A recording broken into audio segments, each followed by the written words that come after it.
Salut le Jamel, ça va? J'adore, super, bonne ambiance les amis. Est-ce qu'il y en a qui me connaissent un petit peu par applaudissement? Voilà, super. Comme d'habitude, très bien les amis, il n'y a pas de souci, c'est normal. Je vais me présenter puisque c'est nécessaire apparemment. Arturo, comme il a dit, moi je suis très content d'être là, je vais être très franc avec tout le monde d'entrée. Moi si je fais de la scène, c'est pas forcément une passion de mon enfance, c'est vraiment parce que j'ai raté mes études. Moi mon plus haut niveau de diplôme c'est le bac STG. Ouais, il y en a qui l'ont fait ou pas?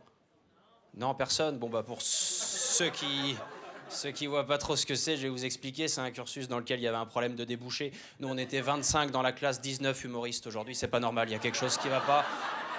Moi, on va dire que ça m'a amené à faire des choix de taf un peu par défaut. Moi, jusqu'à très tard, on m'a dit alors, qu'est-ce que tu veux faire plus tard? Qu'est-ce que tu veux faire plus tard? Puis un jour, à 23 ans, mon père, il est venu me voir. Il m'a dit gros, on est plus tard. Qu'est-ce que tu branles, quoi? Faut y aller.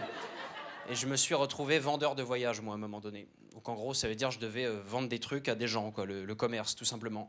Je sais pas si vous avez bien regardé ma tête depuis le départ, mais bon, je respire pas spécialement la joie de vivre. Et là encore, je suis en train d'exercer ma passion. Donc, imaginez-moi au bureau. Il y a des clients, ils ont annulé leurs vacances rien qu'en voyant ma tête. Hein. Non, bah les Maldives, bah écoutez, bah allez-y à notre place, monsieur. Visiblement, vous en avez plus besoin que nous, donc.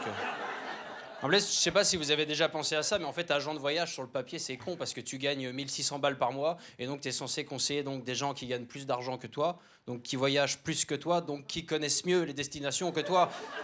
Moi, juste avant de me barrer de ce taf, c'est un peu ça qui a été le déclic. Il y a un mec qui est venu me voir, il m'a dit alors, c'est comment le Brésil en ce moment? Et je lui dis ça, c'est à vous de me dire, monsieur. Moi, l'été, je vais au camping, donc j'en sais rien. J'ai bluffé un peu, quoi. C'est vrai.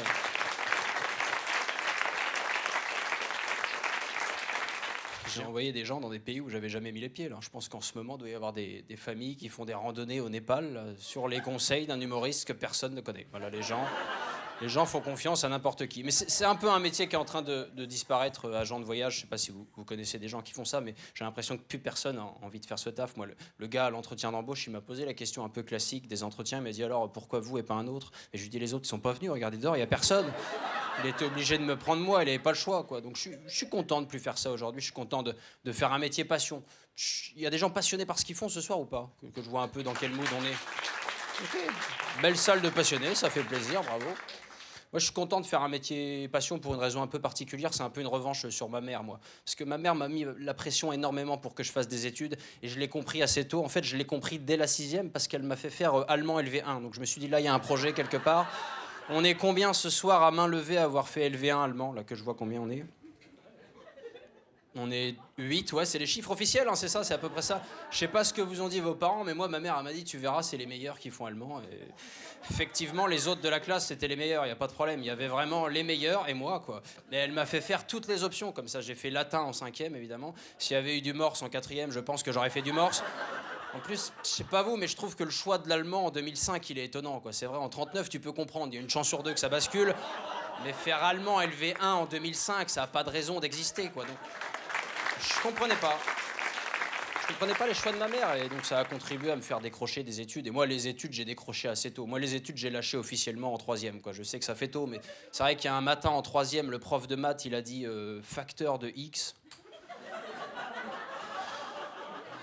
Là, j'ai dit non, là, je vais aller faire du jardinage avec les SECPA, c'est là ma place. Hein. En SECPA, le problème de débouché est assez concret. Plus t'as du jardinage tôt dans ta scolarité, moins c'est bon signe. Si t'en as après le lycée, bon, ça va encore. Si t'en as au lycée, ça commence à pas être bon. Et si au collège, dans la liste de fournitures scolaires, t'as un râteau, bon, on peut oublier le doctorat officiellement. Ça, c'est un peu l'analyse que j'en ai faite. J'ai pas kiffé l'école, moi, je sais pas vous, mais moi, la scolarité, j'ai pas kiffé, quoi. En plus, je trouve qu'en France, on va dire, le système, l'éducation nationale, fait pas trop d'efforts pour que tu aies envie de rester longtemps, quoi. Tu sais, aux États-Unis, ils ont du budget, donc forcément, il y a des pom-pom girls, il y a des équipes de baseball, bon, il y a une ambiance. T'as un peu envie de faire 15 ans d'études, quoi. En France, je sais pas où vous avez été au collège, mais globalement, en France, le collège, on dirait la Biélorussie ou une prison abandonnée, je sais pas. Et si tu réfléchis 2 secondes, en plus, tout est un peu fait pour que ça ressemble à une prison, quoi. T'as des surveillants, t'as des bagarres, quand ça sonne, il faut rentrer, je veux dire, c'est la même chose, quoi.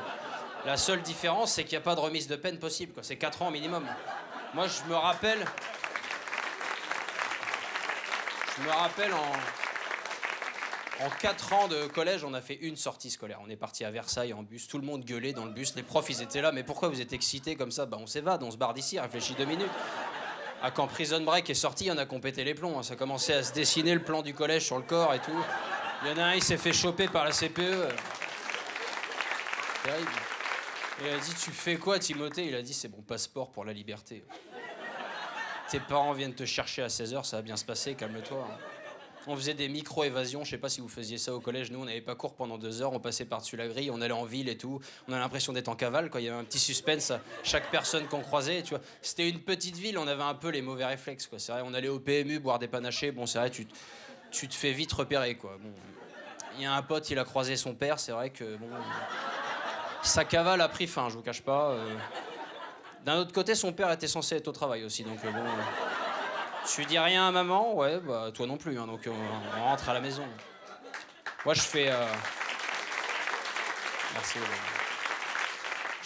Je fais des blagues sur l'école parce que c'est un truc de ma vie qui m'a beaucoup fait souffrir. Et moi, c'est un peu ma technique pour trouver des blagues. Je prends un sujet qui m'a fait souffrir avant, maintenant ça va mieux, donc j'arrive avec le recul à faire des blagues dessus. Et un truc qui m'a pas mal fait souffrir aussi dans ma vie, et c'est là-dessus que je vais vous laisser, c'est que moi, avant, j'avais beaucoup de tocs liés à mon hypocondrie. J'avais très très peur des maladies. Je sais pas s'il y a des gens qui sont un peu concernés par ça ce soir, qui ont des tocs. Il y a toi? On est 2, c'est bien, sur 100, c'est pas mal, franchement. Vous voyez ce que c'est les autres, les tocs, un petit peu? Ouais, bon, pour ceux qui sont un peu étrangers au truc, je vous explique.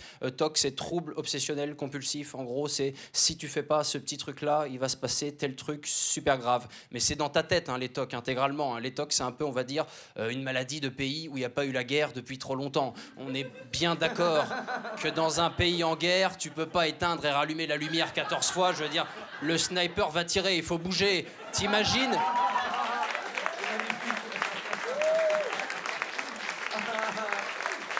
T'imagines une prise d'otage, le mec il te tient en joue depuis 2 heures, à un moment donné il te dit c'est bon, barre-toi, oui mais que sur les carreaux blancs.